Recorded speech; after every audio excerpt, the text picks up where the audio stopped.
All right, let's decode this. My name is Holly. I'm a registered dietitian, an aspiring trichologist. I was diagnosed with a form of alopecia called CCCA, and I'm here to help you regrow your hair. If you need a visual guide, I created a free ebook just for you. The link to it is in the description of this video. The first step in regrowing your hair is first to figure out why it's even falling out in the first place, because there are so many different causes. I first started experiencing hair loss in 2021, and it wasn't until 2 days ago that I actually discovered something that may have triggered it.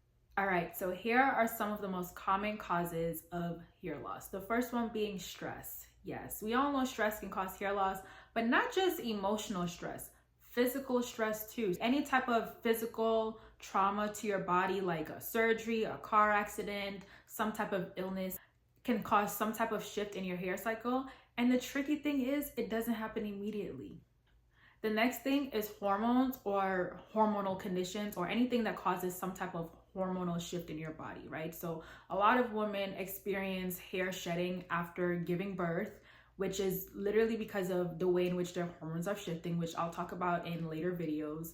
People with PCOS can experience hair loss. Anyone with thyroid conditions like hyperthyroidism, hypothyroidism, that can definitely cause some shifts in your hair cycle. Medications. So we all know chemotherapy causes your hair to fall out. Not in everybody, but the reason why is because chemotherapy kills rapidly dividing cells.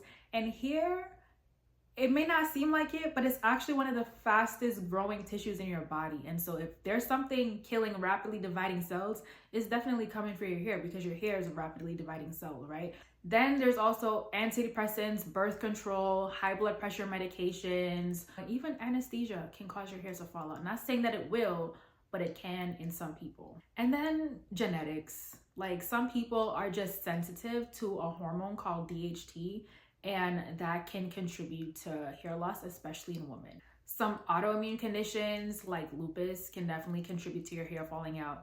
Then there are some forms of alopecias that are triggered by autoimmune conditions like alopecia areata, maybe potentially CCCA. We'll get into the different forms and types of alopecias in a whole nother video. So I actually want to share my journey and my story because that's actually what led me to even be sitting here right now.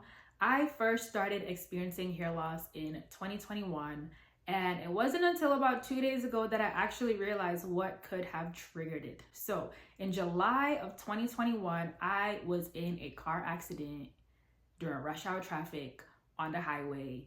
And in September, October of 2021, is when I first started noticing my hair shedding like crazy. That's the tricky thing about hair loss that happens because of a physical trauma to your body. It doesn't happen immediately. It happens maybe like anywhere from 3 to 6 months after the event has happened.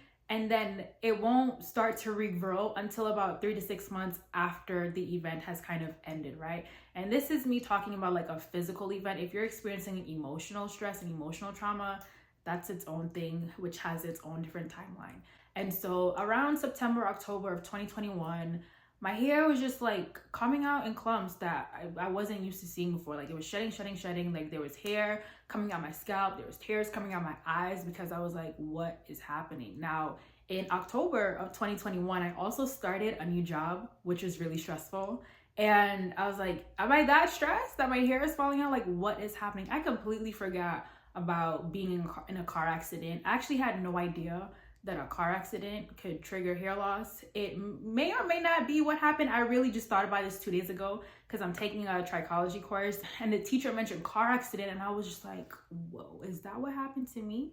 And so around November of 2021, like I couldn't take it anymore. And so I started doing some research on like what type of professional I could go to. And the top 2 professionals that you'll go to if you're experiencing hair loss is either going to be a dermatologist or a trichologist. And I actually opted to go see a trichologist first because of the differences between a dermatologist and a trichologist is that a dermatologist is a medical doctor who can definitely diagnose and treat any condition pertaining to the hair, skin, and nails.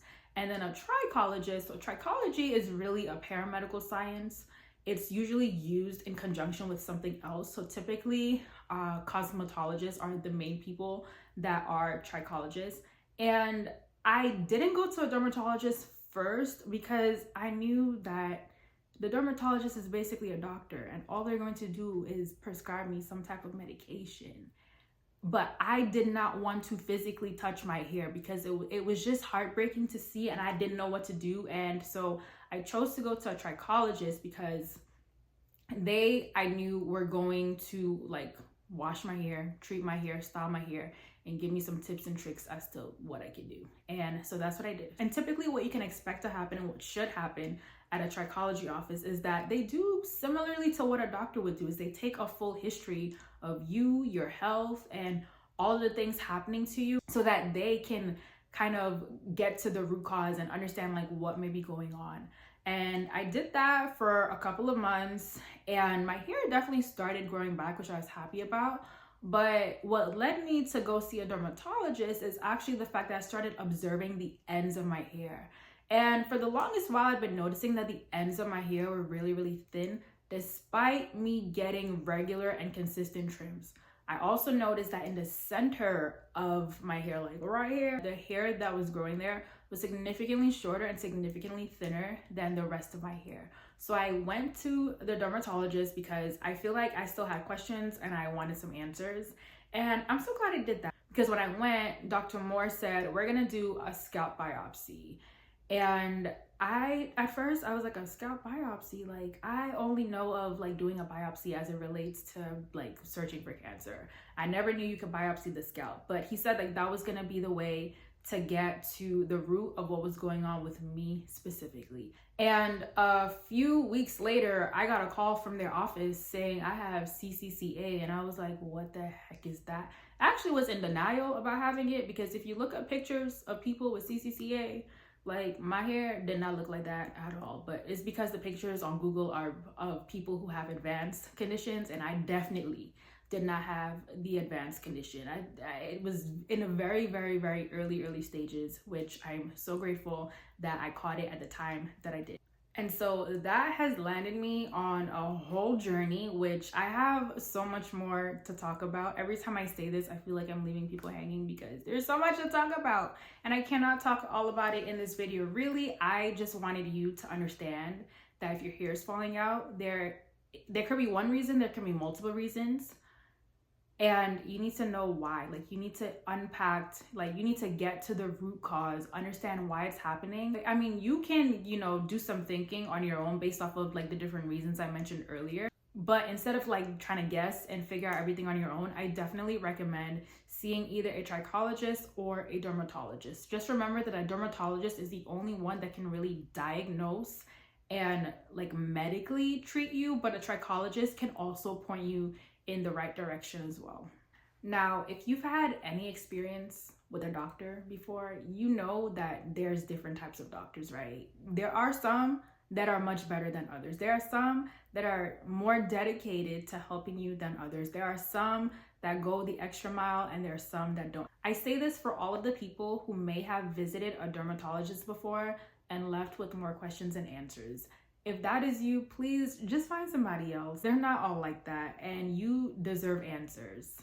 When you go to the dermatologist, you should expect for them to, of course, ask you questions, right? Like, they should be getting a full history of what's been going on, when you started noticing your hair loss, what type of hair loss are you experiencing. They should definitely look at your scalp with a scope.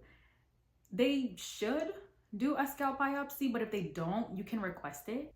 They should also order a full extensive blood work because vitamin deficiencies and, like I mentioned, like thyroid issues or other medical conditions can also contribute to hair loss. And if they don't, please request it. They may be able to look at your scalp and tell you exactly what's going on with you then and there.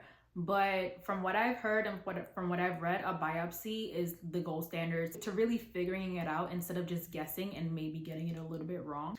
I know this can be frustrating and it's a lot to go to the doctor sometimes, but like hair, fun fact, is not an essential tissue, right? So Your body don't really need hair much as we think we need it to look good. Your body, it will get rid of it if there's something really going on and you're not treating it.